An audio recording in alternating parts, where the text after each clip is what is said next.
My dear respected Muslim brothers and non-Muslim guests,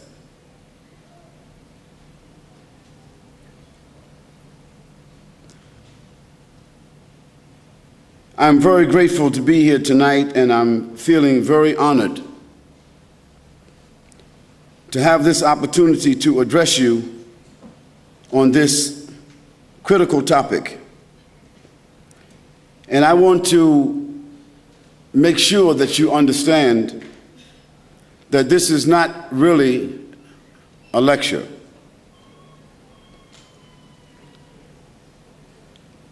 I'm not prepared to lecture on this particular topic as if I have some special credentials to speak about the purpose of life. Actually, it's a sort of advice, an advice even to myself. Because I can see myself sitting where you're sitting. A few years ago, it seems almost like a few days ago, a non-Muslim, in particular a Christian, a human being, the ethnicity or the nationality, it doesn't really matter. But an individual, a person who at that particular time did not know exactly, could not answer for myself, what is the purpose of life?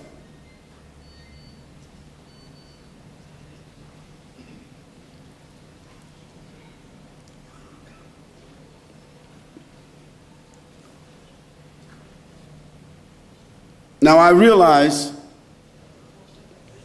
that in order for me to deliver this information to you, it will take some of your precious, critical time. And no one has even a minute of life to waste.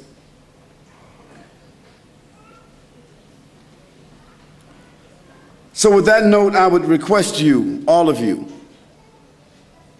to think of what I'm saying to you as information and advice. Now, this information may seem to be somewhat extensive, but when you consider the capacity of the human brain, the amount of information that it can store, the amount of information that it is able to process and decipher, then I don't think that the information that I'm going to share with you tonight will necessarily overburden you.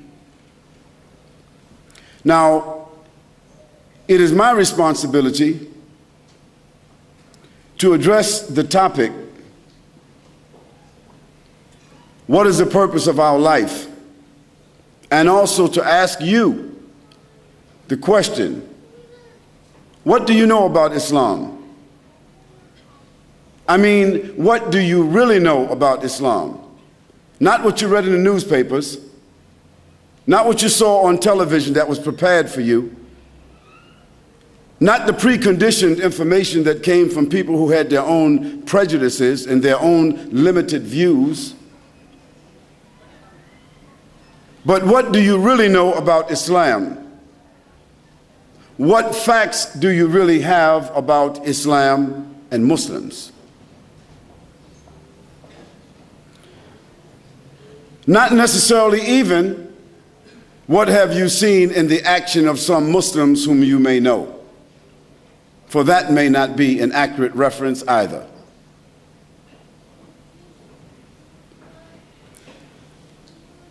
As I mentioned, I am extremely honored to have this opportunity to be here in Sydney, Australia, in the land down under, if that's what you call it.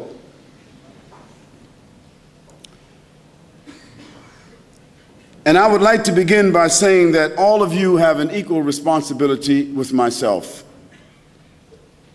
And the responsibility that you have is to listen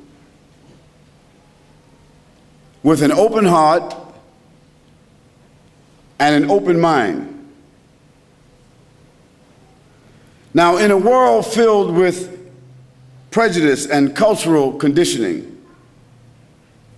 it is extremely hard to find people that are willing to be objective for a moment and put aside their preconditioning and to think for a moment, if you dare, what is the purpose of your life? Now, what I mean by open heart and open mind is very simple. And you can try this when you get home. It's no tricks to it. Turn a glass upside down and see if you can pour yourself a glass of water. You can pour all day. You'll never fill the glass. The mind and the heart are receptacles for information and values. Minimally, you have to listen in order to receive it. And you have to remove for a moment the obstructions.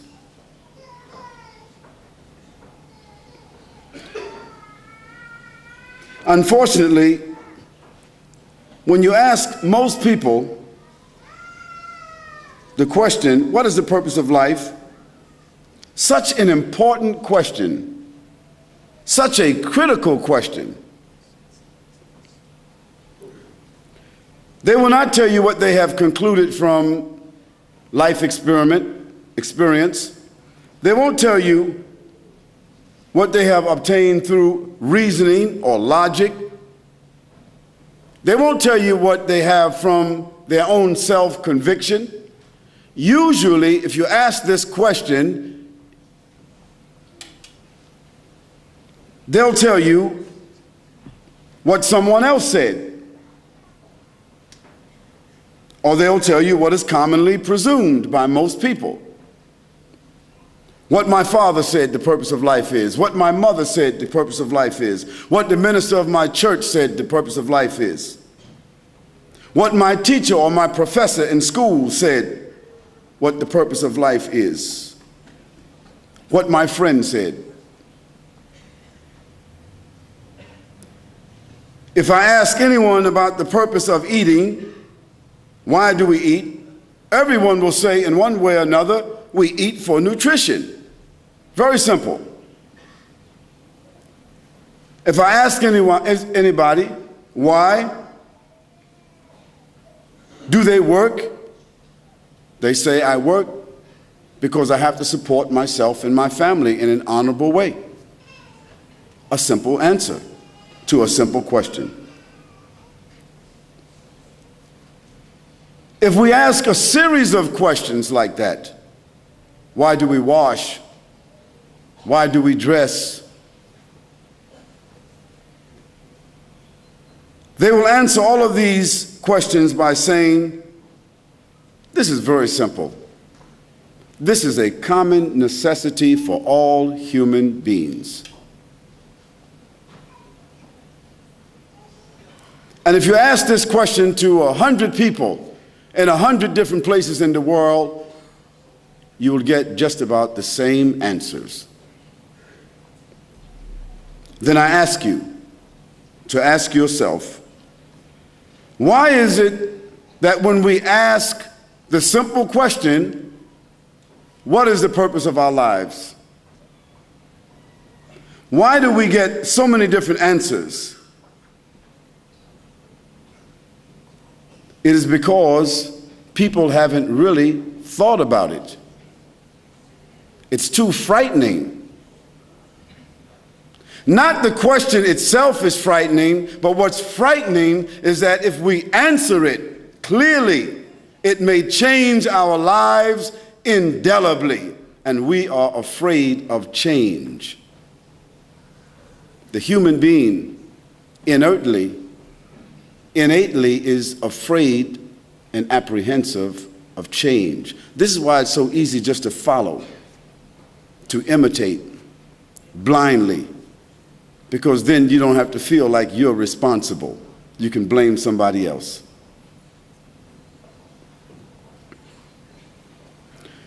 Well, think about it tonight. Is our purpose in this world simply to eat and sleep and dress and work and acquire some material things and enjoy ourselves? Well, the hedonists, they will tell you, that is the pleasure seekers, the worldly people who only want to enjoy themselves, who are only concerned about taste and touch and feel and smell and have and possess. Those people who think they have the world in their hands, or that the world is in a cup of brandy, they will tell you that life is only for enjoyment, so enjoy all that you can.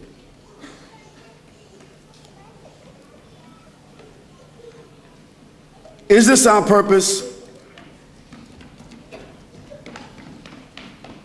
Why are we born?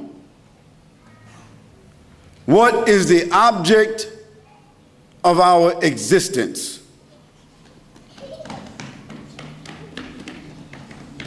And what is the wisdom behind the creation of man and this tremendous universe?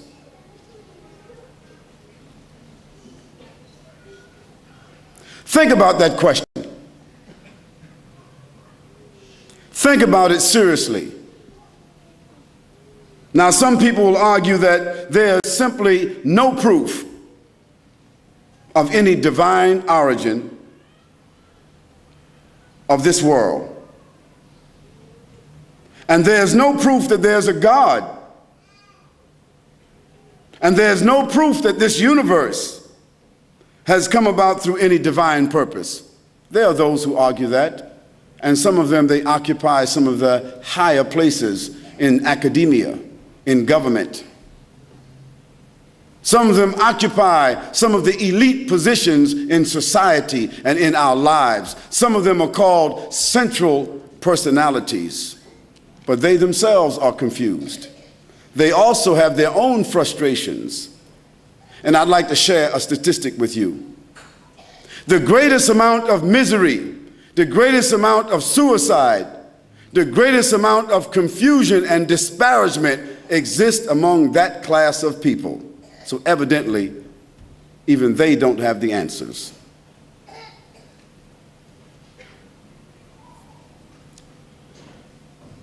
Now, there are people who argue this way, and they say that perhaps this world came about by chance. That means random. That's what chance means, random. Like going to the gambling house. You call it here the gaming rooms. They have a nice name for it here.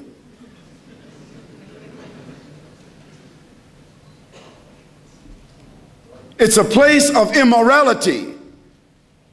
It's a place where you put your life savings on the line. You're trying to get something for nothing. You put your hard-earned money.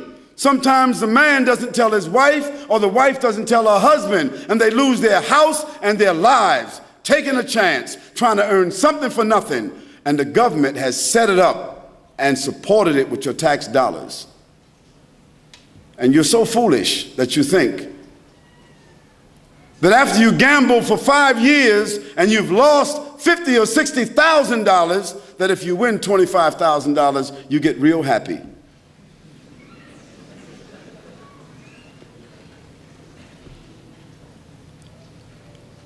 So thinking that this world came about by chance is the same as thinking that when you put money in a slot machine that the numbers come up by chance. They don't. Everybody knows that the casinos are rigged and only the house wins all the time.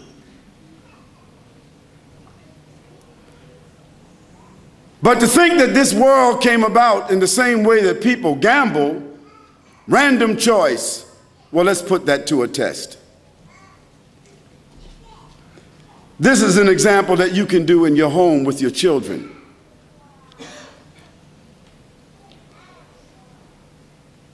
Take 10 marbles, number them 1 to 10, and put them inside of a bag and shake the bag. And then close your eyes without looking inside that bag. Pull out number 1. Pull out marble number 2. Pull out marble number 3 in that order. Just 10 marbles, that's all. 5, 10. What do you think the chances are pulling out those 10 marbles in that order without looking at them? Does anybody here that's a mathematic genius, knows about calculus, knows the random chance? Does anybody know the chance? 26 million to 1. That's only 10 marbles. That's called a micro example. Now let's go a little bit further out to a macro example.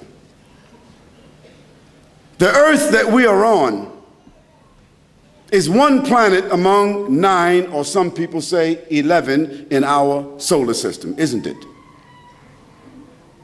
And our sun that gives energy and light and gravity is the center of our solar system. And our sun is only one star, and it happens to be one of the smaller stars in our galaxy called the Milky Way.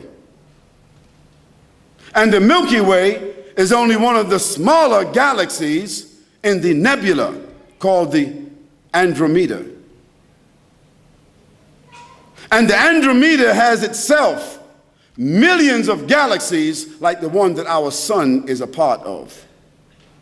And there are millions, or literally countless galaxies, clusters of galaxies like the Andromeda, that have been predicted by sending out sound and light. And they have sent out sound and light that has never returned. Now, all of this diverse order that we see in the heavens, that we are able to somewhat calculate and predict, that we call night and day, time, all of this is in order that allows us to calculate. Tell me, if you can't pull out 10 marbles in order, how did all of this come in order? Evidently, man didn't do it, because man is only a drop of water on the earth, significantly nothing. You can't even see him if you get a certain distance. He's forgotten about.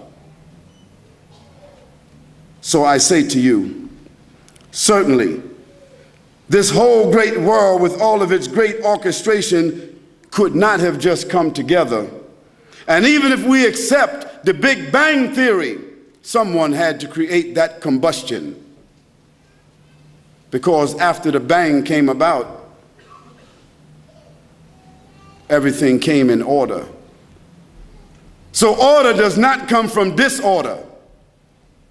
You can't get out of your bed in the morning and don't make your bed and come back and your bed is made unless you got a maid.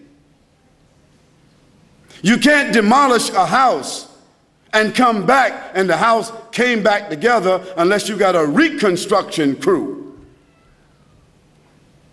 Order doesn't come from disorder. Order comes from an order. An order means a legislation. It means a science. It means a fact. It means a determination. And if man wasn't around when that Big Bang took place, he had nothing to do with that determination or anything after it. Here I would like to mention a few verses of the Qur'an that address this subject, because the Qur'an was revealed more than 1,400 years ago, a book of 6,626 verses that has been retained and memorized, preserved since the time that it was revealed more than 1,424 years ago. Memorized in the time of the Prophet, peace and blessing be upon him, who received it in his own life, memorized by his companions, and the same Qur'an is with us today. And among the people sitting here, I'm sure there are 5 or 10 people who have memorized the entire Qur'an. This is the phenomena. If Muhammad, peace and blessing be upon him, never left anything else as a proof of his miracle and his prophethood to the world, it would be the Qur'an. I ask my brother to recite just a few verses and then I'll translate it. أعوذ بالله من الشيطان الرجيم بسم الله الرحمن الرحيم إن في خلق السماوات والأرض واختلاف الليل والنهار لآيات لأولي الألباب الذين يذكرون الله قياما وقعودا وعلى جنوبهم ويتفكرون في خلق السماوات والأرض ربنا ما خلقت هذا باطلا سبحانك فقنا عذاب النار. I will only translate 2 or 3 of those verses because this is enough to address this issue that I'm speaking to. This verse says, إن في خلق السماوات والأرض واختلاف الليل والنهار. The Quran says, verily, in the creation of the heavens and the earth, and in the alternation of the night and the day, surely this itself is a sign for those who reflect. Those who reflect on the creation of the heavens and the earth, on their Creator, while they are standing, while they are sitting, while they are lying down on their sides, always they are reflecting on the signs of the heavens and the earth. They say, our Lord, our sustainer, not for any vain, foolish, random purpose have you created all of this, so save us from the chastisement of the fire.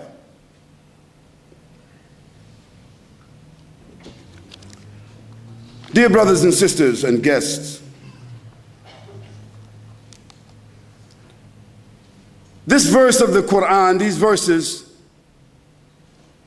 Allah subhanahu wa ta'ala, the creator of the heavens and the earth, God Almighty, has mentioned very clearly to us by first drawing our attention to the creation of ourselves. That's first.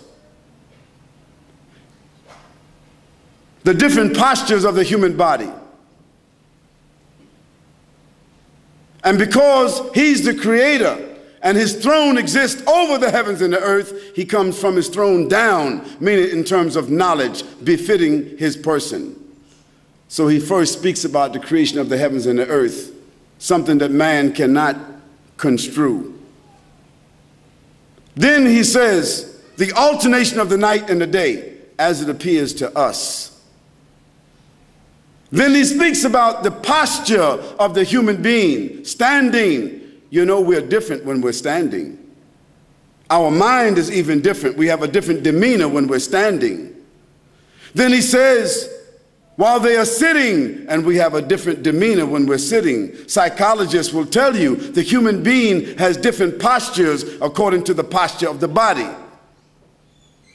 So when you're standing, you can be arrogant. When you're standing, you can make proclamations. When you're sitting, usually you're receiving, you're listening, you're a little more humble. When you're lying down on your side, either you're sick or you're weak or you're about to sleep. These are the postures of the human psychology. Look how beautiful the verse is. يَتَفَكَّرُونَ فِي خَلْقِ السَّمَاوَاتِ وَالْأَرْضِ. The wise people who fear God, they are thinking of Him in all these postures, in all conditions. And they say, O God, surely, not for any vain or random or foolish purpose have you created all of this. Save me from myself. Save me from my vanity. Save me from my foolishness. Save me from my rebellion. Save me from my disbelief. Save me from the chastisement of the fire.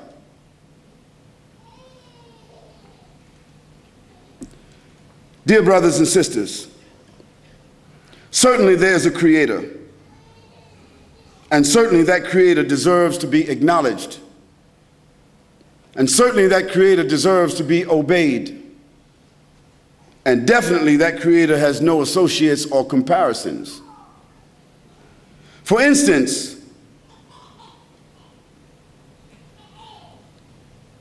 we have to ask ourselves a further question. When you see a bridge, a building, an automobile, you automatically consider the person or the company that designed it. You would never think, when you look at these new cars, this new technology, you would never think that it created itself or it just happened to be there. Let's take something a little more simple. If you were walking out in the outback, that's what you call it here, isn't it? If you were walking in the outback, we call it the desert in America, and you saw a watch, a very expensive watch, maybe like the watch that I'm wearing here, like not expensive but intricate, a world time, 3 or 4 different alarms on it. If you saw a watch laying down on the ground, would you think to yourself that it was always there?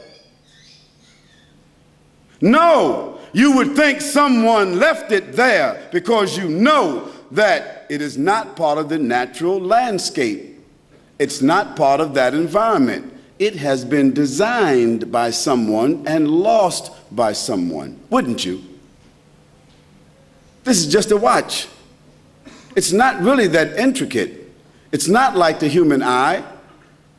It's not like the sun. It's not like the earth with its different ecosystems. It's not like that. So how could you think that this watch had a designer, but this universe doesn't have a designer? It just came about.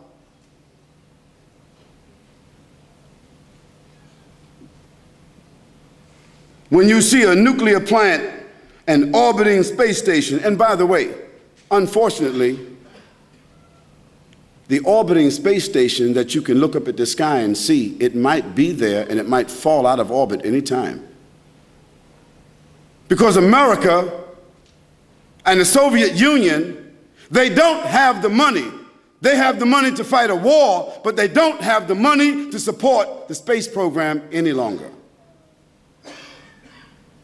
So the $56 billion that has been spent on the space station, maybe it's over with. When you see a nuclear plant or an orbiting space station, a super international airport, you have to be thoroughly impressed with the engineering dynamics that are involved. Yet, these are just things that are manufactured by human beings. Then what about the human body? With its massive and intricate control systems. Think about it.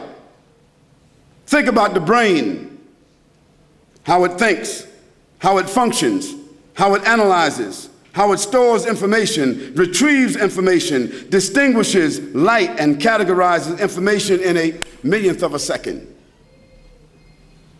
And how it does that constantly. Think about the brain for a moment. Think about those mobile phones for a moment. I would ask you to be courteous enough to cut your mobile phone off. Your wife, if she's not here, she won't mind.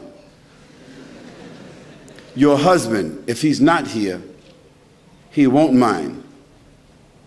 Your office, they won't mind.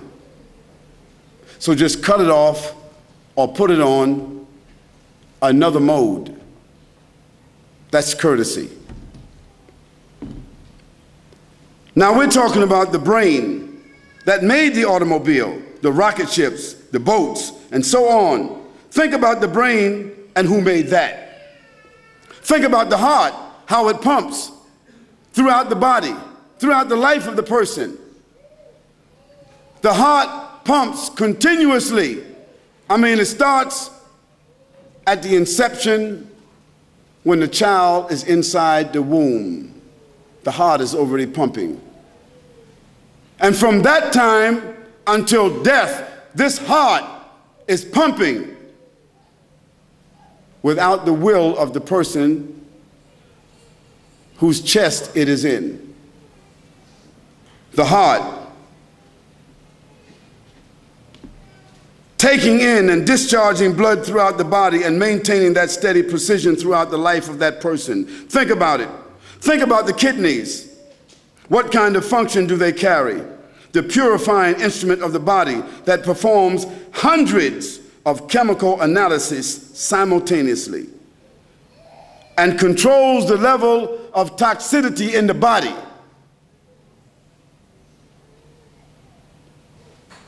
And it does this automatically.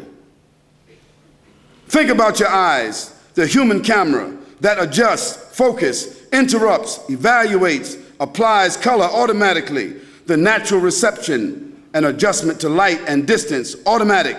Think about it. Who created that? Who designed the eye? With all the technology, there's no replacement for the human eye. Even they have not been able to create a robot that is able to mimic the blink of the eye. If they made a robot to blink and imitate the blink of the human eye, it would throw the robot out of sync because he couldn't keep the synchronization going like the eye does. Just something simple like that. Who created that? Who mastered that? Who planned that? And who regulates that? Human beings themselves? What's your answer? Of course not. What about this universe? Think about this. The Earth is one planet in our solar system, and our solar system is one of the systems in the Milky Way, the example I gave you previously. Who created that? Who designed that? Who maintains that perpetually until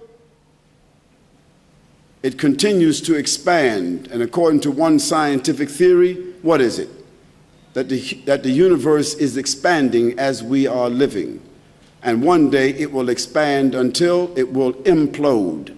Implode means it will explode from the inside, not from the outside, but cave in. Now this is a theory. We don't know, but we do know it is expanding. Yet, for all intents and purposes, it's not affecting the organization that we see. Who designed that? Who controls that? Is it man himself? Of course not. Man just stumbled on the theory yesterday. Certainly there's a creator. And that creator deserves to be acknowledged. And that creator deserves to be obeyed. Because that creator has the only one has the right to legislate and to adjudicate and to be for humans who have the highest intellect to conform to. And definitely that creator has no associates, and that creator has no comparisons. Did all of this synchronization, balance, harmony, variation, design, maintenance, operation, and infinite numeration, did this happen by chance, by random? And also do these things function perpetually and perfectly, also by chance? And do they keep on reproducing themselves and maintaining themselves also by chance? What do you think? Of course not. That will be totally illogical and foolish. And we're not illogical and we're not foolish, but maybe we just didn't think about that. At least it would indicate that however that came to be, it is totally outside of the realm of human capability, and we would all agree to that. We should all be in consensus to that. that all of this is outside of the realm of human capability. The being, the almighty power, God, the creator of the universe, the source of energy, the source of power, the source of existence, call him, call it, call the creator what you will, but the principle is the same. It is beyond the capability of human beings themselves. We are subject, we are subordinate, we are not the principle ourselves. The creator of existence has the knowledge to design, to proportion, has created all of this and is responsible for maintaining all of this. That creator is the only one that is deserving of praise and gratitude. If I gave each one of you 100 pounds or $100 for no reason, if before you left here I said, everyone here, just for coming, there's $100 on your way out. Don't forget to pick up your $100, but just leave your name and say thank you to the person who gives you the $100. Would you leave your name? Would you say thank you? Of course you would. No one, you would stand in a queue to leave.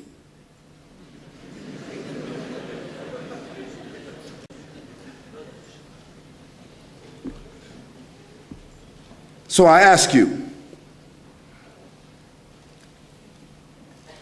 what about your eyes? What about your kidneys? What about your brain? What about your life? What about your breath? What about your children? What about the life, the opportunities, the resources that you have been given? Are you grateful for that? Or do you say, I earned all of that? Is the one that gave you life not worthy of praise and thanks? Is the one that gave you life not worthy of your worship and recognition? My sisters and my brothers and my guests, that in a nutshell is the purpose and the goal of this life. One, to recognize and acknowledge the Creator. Secondly, to conform to the laws of that Creator. And thirdly, to give praise and gratitude and worship to that Creator. That's the initial purpose of our lives. Just as the initial responsibility of a child as they're growing up is to respect their parents. But before they can respect their parents, don't they need to know them?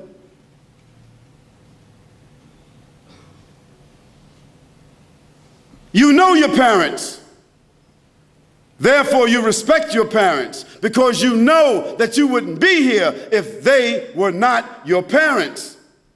Secondly, they nurtured you. They guided you. They helped you through school and all your problems. And even if you don't fully respect them or listen to them, you have to be psychologically dependent upon them and grateful to them, obligated and indebted to them. So what about the Creator who made your parents and their parents and their parents and their parents and their parents and their parents and the whole world? This whole cosmos that we are experiencing. Is that Creator not worthy of your recognition? Is that Creator not worthy of your respect? Is that Creator not worthy of your praise? Is that Creator not worthy of your worship?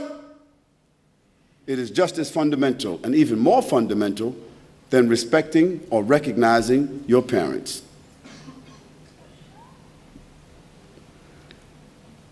That's the initial, primary, foundation purpose of our lives. To come to recognize, appreciate Almighty God, the Creator, by scientific means, by dialectical means, through mathematical means, through worship, through reflection, any way you are able to come to the grips and come to grips with the fact that you yourself are not your own benefactor, but that you are benefiting from something which was given that you didn't even ask for. I don't think that anyone who considers themselves clever or scientific or analytical would have much argument with this purpose. They may have their own set of rationales, their own justifications, their own ideas, their own theories, but it all boils down to the same thing. Because with all their ideas and all their theories, they seem to be headed in the same place. Because I don't see anybody that has escaped death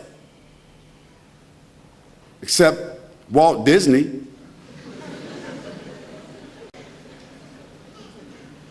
At least they would have us to think that. Or Steven Spielberg, Hollywood or Charliewood or Bollywood. But the reality of life is that every day you wake up, you are closer to death. And that's what you need to think about. You're not closer to your objective. You're not closer to what you've been working for all your lives. You are closer to death, because that is the ultimate place that all of us are heading. From the womb to the tomb. That's it.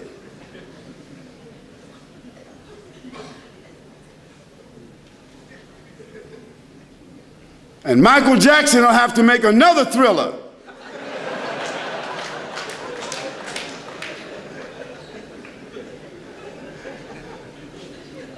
Brothers and sisters, this is something that you and I need to deal with seriously. We need to reconcile this issue. We need to resolve this issue. Don't let death sneak up on you because babies die. Adolescents die. Young, vibrant, intelligent, beautiful, well-endowed individuals die. Arrogant people die. Even executioners die.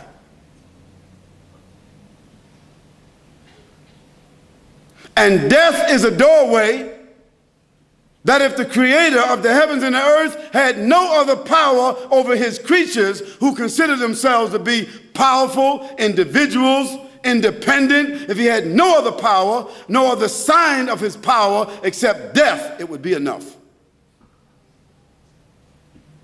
Because anybody with power, anybody with resources, governments or other than that, if there was something that they would do to buy themselves out of, it would be what? Death. But it's not negotiable.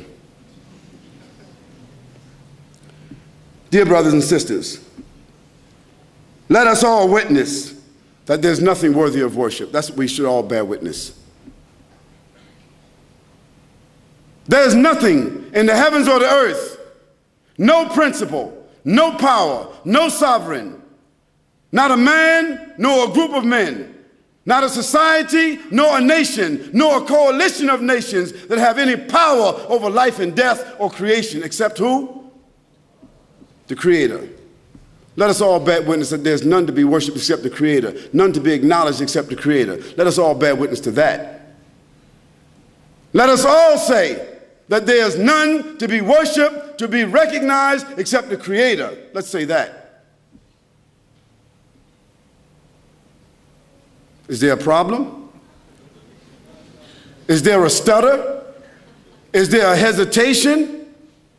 If there's someone who thinks that they are self-created, if there's someone who thinks that they're outside of this cycle I just spoke of, stand up, because you're the one that should be talking here. Because you're going to announce to us a theory that none of us know about.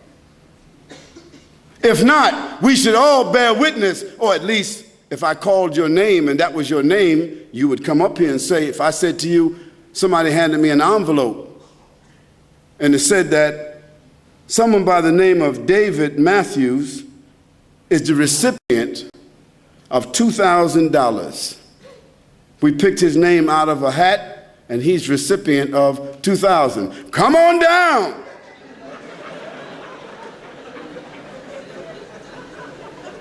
If he was upstairs there, he might have fall out the balcony trying to get down here. you see. So for your own motivation, you have no problem. But for the Creator, you got a problem. Muslims, say La ilaha illallah. That's all it means. It just means that there's none to be recognized. It means none to be worshiped. It means none to be conformed to or obeyed except the Creator. This is what Jesus said. This is what Moses said. This is what Abraham said. This is what David said. This is what Solomon said. Peace and blessings be upon all of them. This is what Isaac said. This is what Ismail said. This is what John the Baptist said. This is what Jesus Christ said. That's what the Prophet Muhammad, peace and blessings be upon him, said. All the prophets, all those men that received revelation from God, they all said one thing. La ilaha illallah. A simple statement, they said. Dear friends, dear Muslims, let us now discuss the second half of our topic.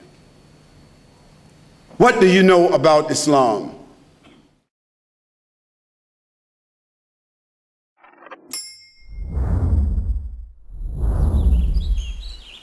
One Islam Productions, an Islamic film studio established in Australia, is dedicated to producing films for all Muslims. Just some of the films by One Islam Productions: children's programs, Islam for Me, We Remember Allah, Storytime, and more.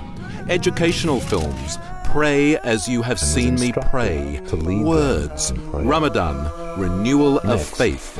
Documentaries. We at One Islam Productions believe that Islam is precious and deserves to be presented in only the highest quality. Visit us at www.oneislam.net for more information. One Islam Productions, a film production company run by Muslims for Muslims.